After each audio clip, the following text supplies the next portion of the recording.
I think na-surround din ako ng mga tamang tao.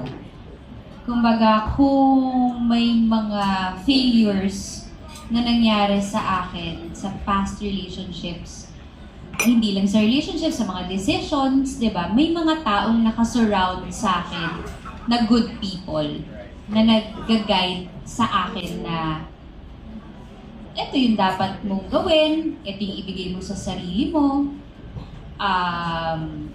mag-aral ka, magpaganda ka, diba?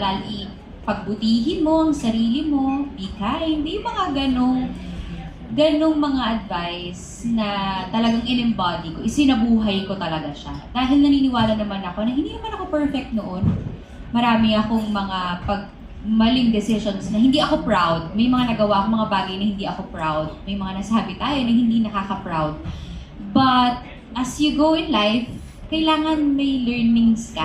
Kailangan natututo ka doon sa mga ikaw din mismo yung nakagawa.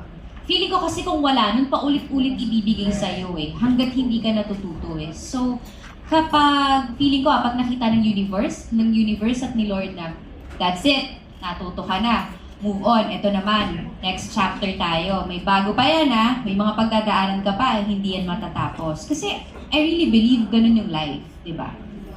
Thank you.